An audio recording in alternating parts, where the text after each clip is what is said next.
এক গ্রীষ্মের সকাল। সূর্যটা তখন ধীরে ধীরে উঠছে, বাতাসে যেন একটু ক্লান্তি। একটি ক্ষুধার্ত কাক খাবার খোঁজে এদিক ওদিক উড়ছে। হঠাৎ এক বাড়ির উঠানে সে দেখতে পেল এক টুকরো লোভনীয় মাংস। দেখেই আর দেরি করল না কাক, ঠোঁটে করে সেটি তুলে নিল আর উড়াল দিল একটি বড় গাছের দিকে। গাছের ওপর একটি শক্ত ডালে গিয়ে বসল সে। মনে মনে ভাবল, এইখানে নিশ্চিন্তে মাংসটা খাব।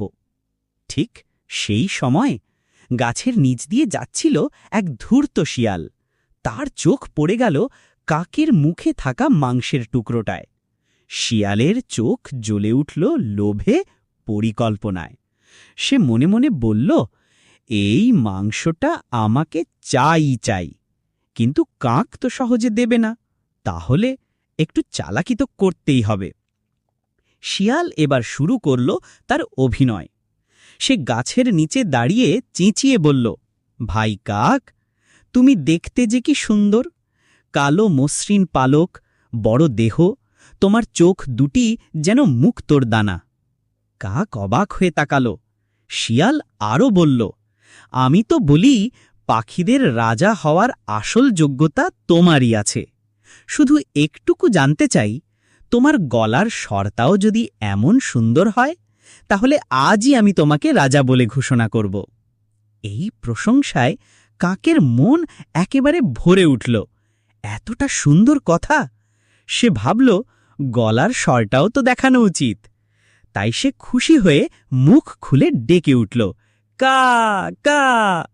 আর ঠিক সেই সময় তার ঠোঁট থেকে মাংসের টুকরোটা ছিটকে পড়ে গেল সোজা মাটিতে।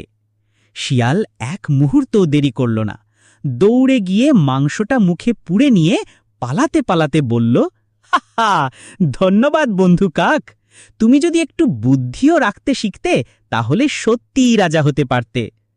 আজকের গল্প থেকে আমরা জানলাম যে প্রশংসা সব সময় সত্যি হয় না। কখনো কখনো প্রশংসার পেছনে থাকে চাতুর্য, ফাঁদ। যে গর্বে অন্ধ হয়, সে নিজের সর্বনাশ ডেকে আনে।